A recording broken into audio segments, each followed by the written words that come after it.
es un programa de filosofía por televisión. Ustedes se preguntaron por qué estamos aquí. Yo existo porque pienso. El hombre piensa. Es el lugar en el cual todos los saberes son pensados. Descartes es un héroe del pensamiento. Es difícil enfrentar las grandes Es cuestiones. un libro de Jean-Paul Sartre, Crítica de la razón de Hegel. Esta es la historia de la filosofía de Hegel. Eterno. La filosofía es la totalidad de lo real, porque piensa. La totalidad de lo real. Hegel. Dialéctica del amo y el esclavo. ¿Qué es lo que el hombre desea? ¿Quién crea la cultura? ¿Cómo se desarrolla la dialéctica histórica en el pensamiento de Hegel? Del idealismo al materialismo. ¿Cómo pensar a los nuevos sujetos históricos?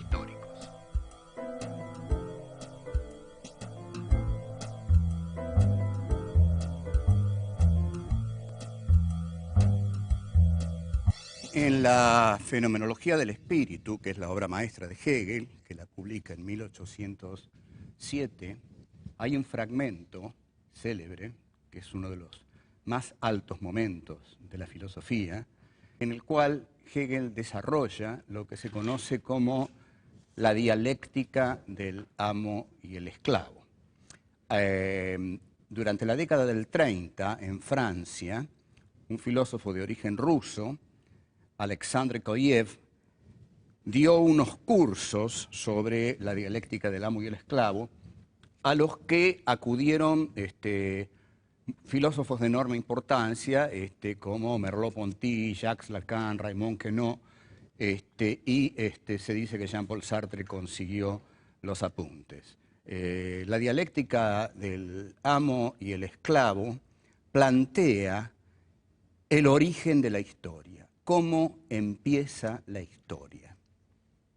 Quizá uno nunca se preguntó esto, pero el origen de la historia, en realidad, vamos a ver que sigue siendo el origen de las relaciones humanas.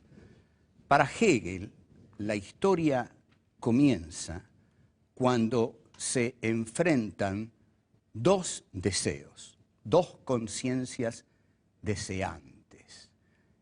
Ante todo vamos a diferenciar el deseo humano del deseo animal. El deseo humano desea deseos, es decir, el deseo de un hombre desea el deseo del otro, es decir, desea que el otro lo reconozca como su superior, que se le someta. Por eso yo deseo el deseo del otro, deseo que el otro me reconozca, se me someta, y que yo, vamos a ver en qué me voy a constituir cuando esto ocurre, qué relación se va a establecer entre el otro y yo. Pero en principio el hombre desea deseos, el animal desea cosas, y las cosas que desea generalmente se las come, desea cosas naturales. El hombre no desea cosas naturales, y este es el excepcional hallazgo de Hegel. La conciencia es deseo, con lo cual, en este momento, Hegel está sacando a la conciencia de esa inmanencia en que el pensamiento idealista subjetivo la tenía, es decir, la conciencia como una interioridad. Acá la conciencia, al ser conciencia deseante, se expulsa, está arrojada hacia afuera. Lo que yo deseo es el deseo del otro. El animal desea cosas, desea la materia, la naturalidad, lo natural. El hombre desea deseos.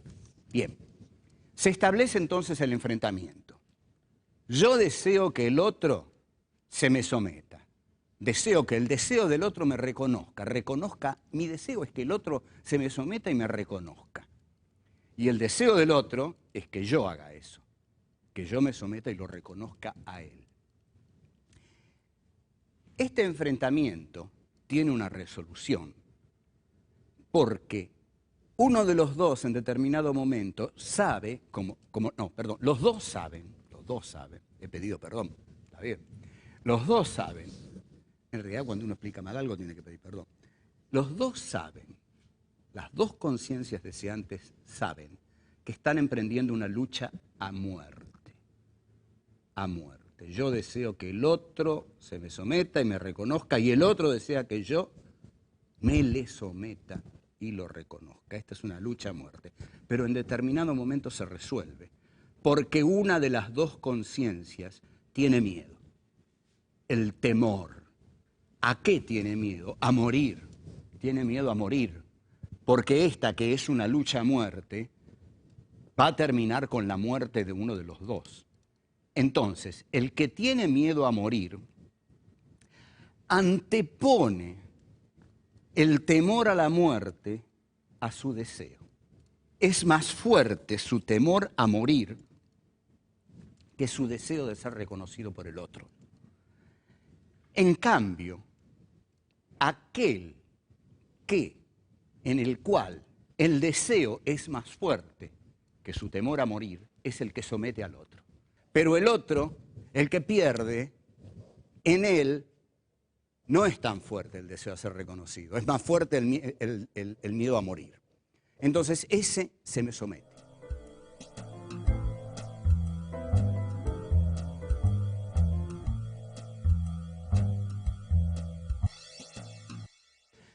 Tenemos una figura que domina, porque en esa figura su deseo de ser reconocido es más potente, como dijimos, que su miedo a morir, y esa figura es la que termina erigida en la triunfadora del enfrentamiento. Esa figura es el amo. La otra figura, aquella que tiene miedo a morir y en consecuencia no le importa, deja de lado el deseo de ser reconocido, es el esclavo. Quedan así entonces constituidas las dos figuras del amo y el esclavo, en las cuales Hegel encuentra el inicio de la historia humana. Ahora, observen ustedes aquí la genialidad de Hegel. ¿Cómo continúa esto? Porque esto continúa.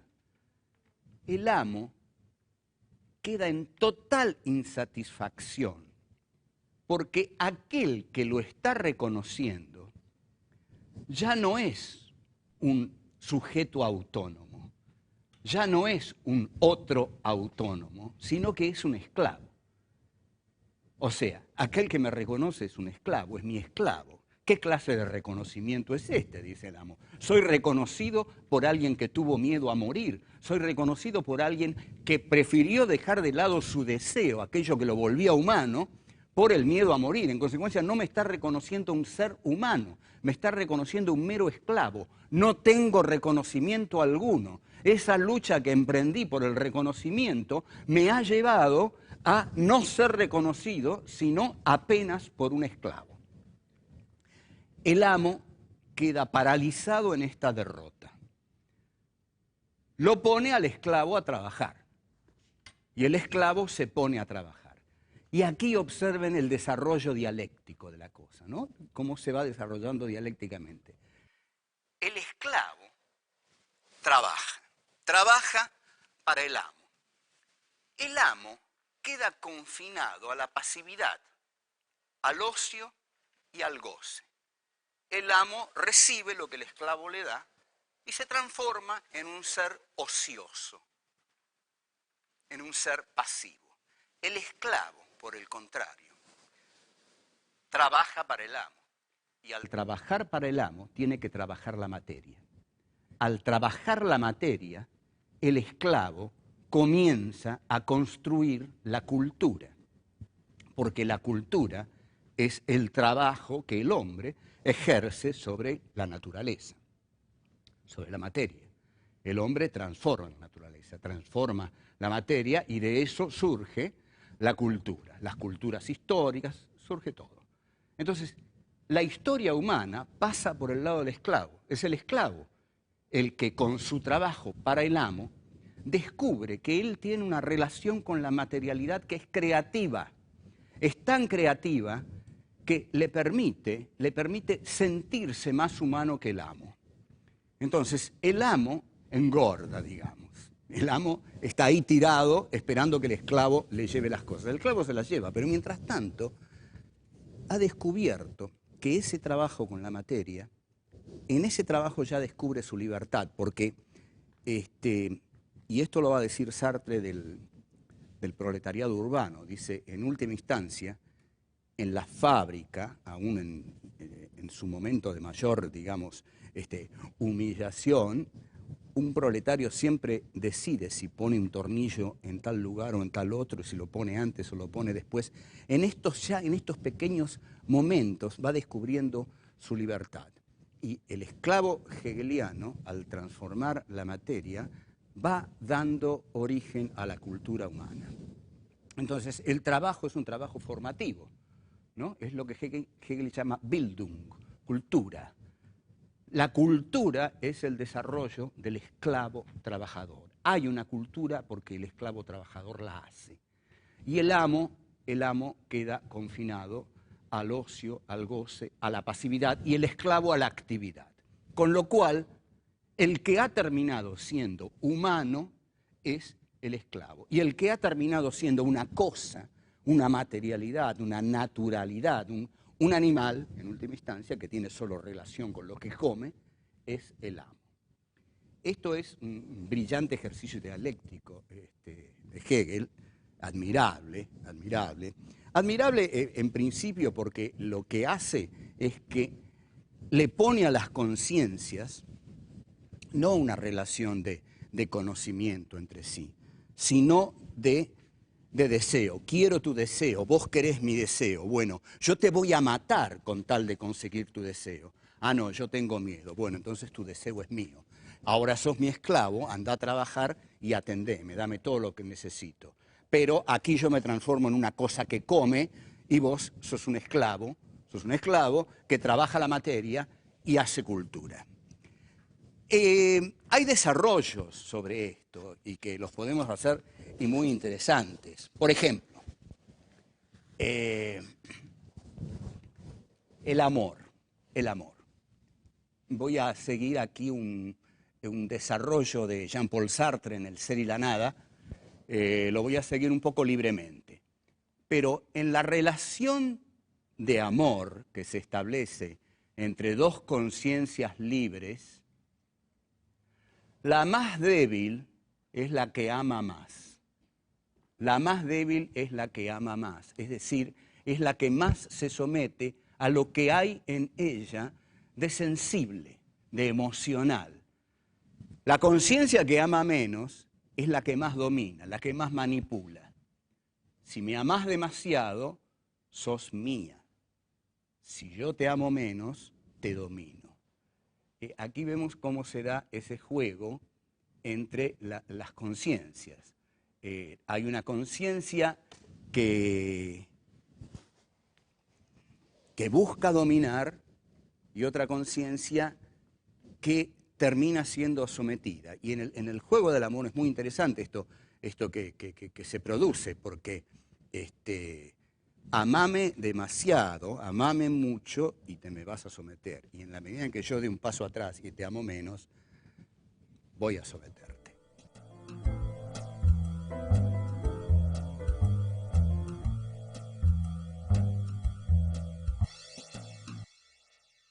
Si hablamos de una dialéctica del amo y el esclavo, es evidente que estamos hablando de la dialéctica. O sea, ¿cómo funciona aquí la dialéctica?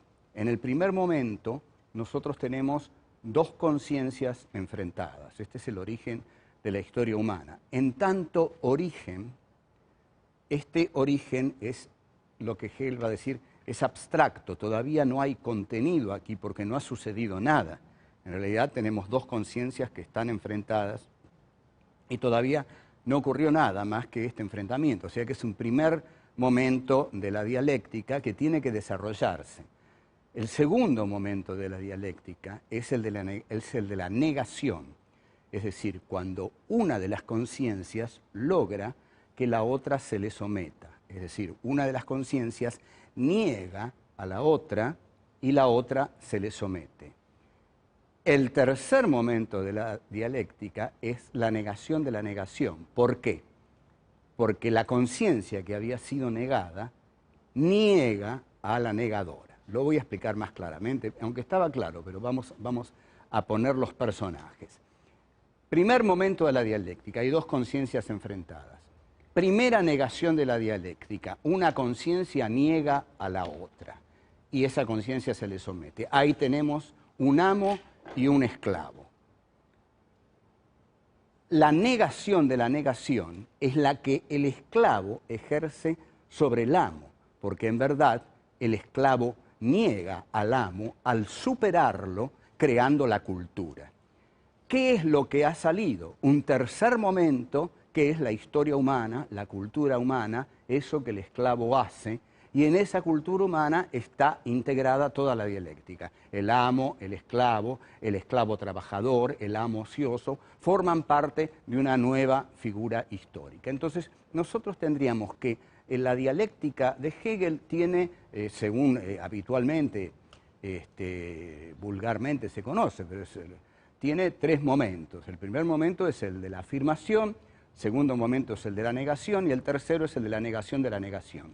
O sea, tenemos una afirmación y luego hay una negación de esa primera afirmación y luego hay una negación de la negación y se llega a un tercer momento en el cual se concilian los contrarios. Los antagónicos están conciliados en una síntesis que los contiene en tanto antagónicos, pero es una síntesis superadora de las contradicciones anteriores. La historia para Hegel va a funcionar así. Es el desarrollo de formas que van surgiendo, que se van negando y que una nueva negación niega a la anterior y establece una síntesis superior, que es un nuevo momento que a su vez se va a negar y va a dar origen a otro desarrollo y a otro desarrollo, y así de totalización en totalización se desarrolla la dialéctica histórica. Ahora bien, esta figura del amo y el esclavo ha sido tan rica que no solo dio, por supuesto, origen al ejemplo cuasi sartreano que yo di de la relación de amor, sino que fue tomada por algunos talentosos cineastas. Si ustedes ven la película de Joseph Losey, el director inglés, El sirviente, una película con Dick Bogart y Sarah Miles, van a ver que ahí el sirviente, que empieza como sirviente, va progresivamente sometiendo al amo hasta que él logra reemplazarlo. Donde deliberadamente está muy mostrado el esquema del amo y el esclavo es en una película de los años 60 que se llamó La Gran Comilona, una película del director Marco Ferreri con un elenco de actores europeos como Michel Piccoli, Marcello Mastroianni, Ugo Tognazzi y Philippe Noiret. La película narra lo siguiente: 4 personajes de la alta burguesía se encierran en una fastuosa mansión y deciden comer hasta morir. Entonces, la idea de Marco Ferreri, una idea contestataria típica de la década del 60, es la siguiente. Los esclavos llevan la comida, porque se ve a los proveedores que llevan la comida, y la burguesía come. Y la burguesía va a comer tanto que va a morir. O sea, la burguesía en última instancia se acabaría por implosión de la burguesía. En la película, efectivamente, comen de modo desmesurado, van muriendo de a uno en uno, y Marco Ferreri lo que está diciendo es: los amos van a morir comiendo, intoxicados con su propia comida. Lo que nosotros a lo largo de los años hemos visto es que la burguesía sigue comiendo y no muere, sino que por el contrario son los pobres los que mueren porque no comen. Es decir, el mensaje utópico de Marco Ferreri se ha invertido en esta realidad que nosotros estamos presenciando en este momento histórico al que podríamos llamar posmilenio o de polaridad nuclear apocalíptica, si ustedes quieren darle una calificación optimista a este momento histórico. Y lo que vemos en este momento es que no se dio el esquema de Marco Ferreri, es decir, que la burguesía iba a comer hasta reventar. Por el contrario, la burguesía sigue comiendo. El proletariado no enterró a la burguesía, como Marx lo había pronosticado, sino que es la burguesía la que está enterrando al proletariado, y que la burguesía sigue comiendo y no muere, y el proletariado, o los pobres, los excluidos, los escupitados del sistema, mueren porque no comen.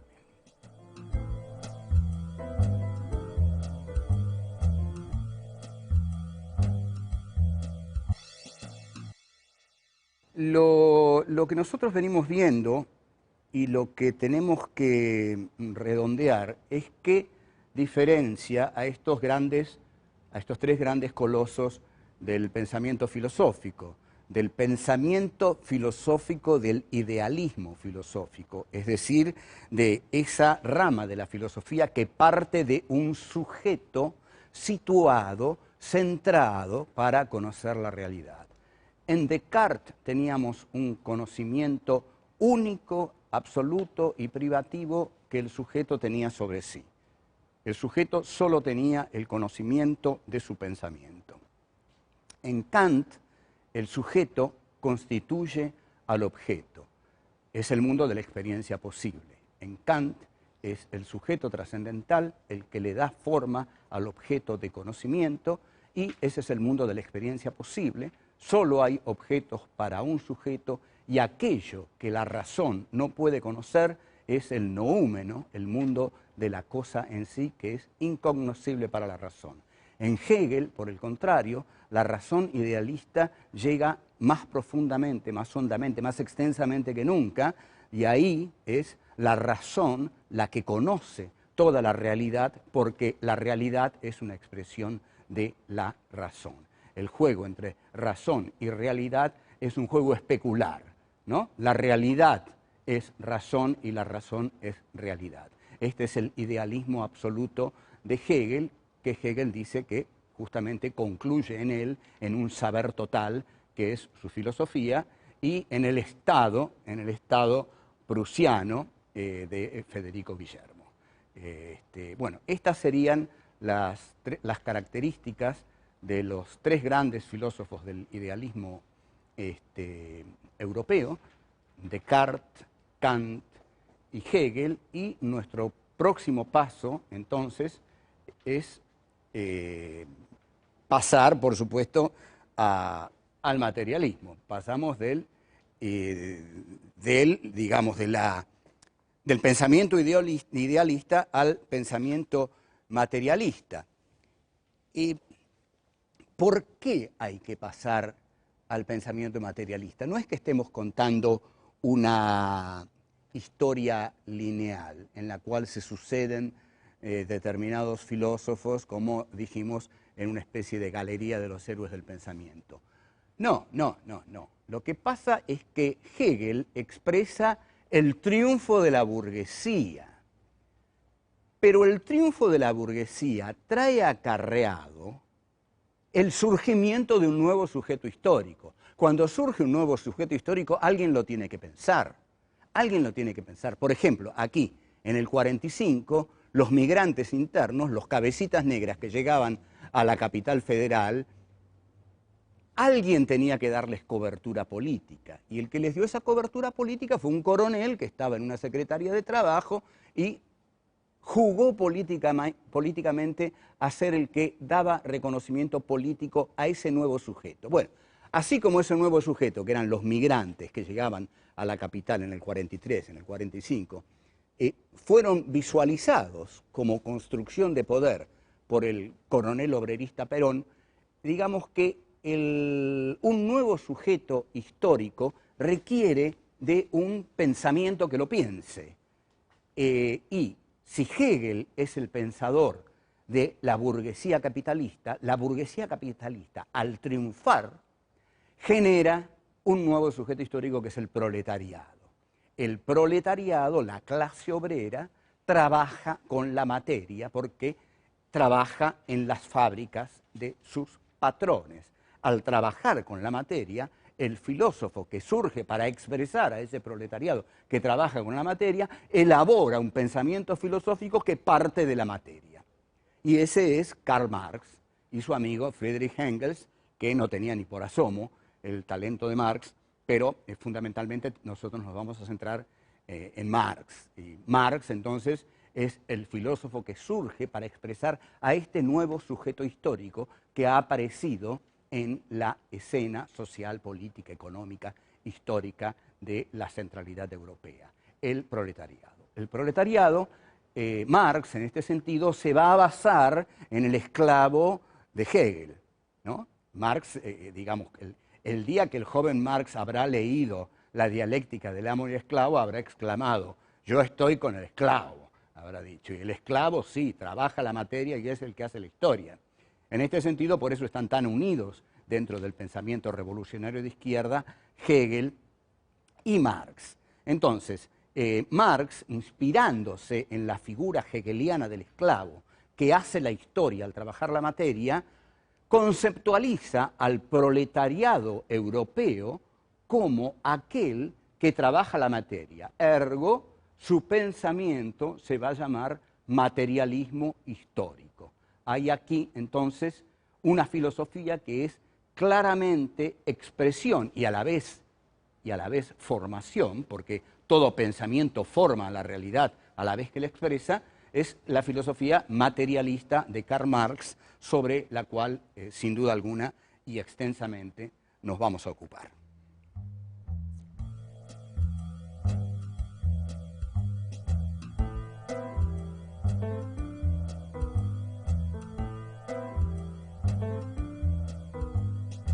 El que tiene miedo a morir antepone el temor a la muerte a su deseo.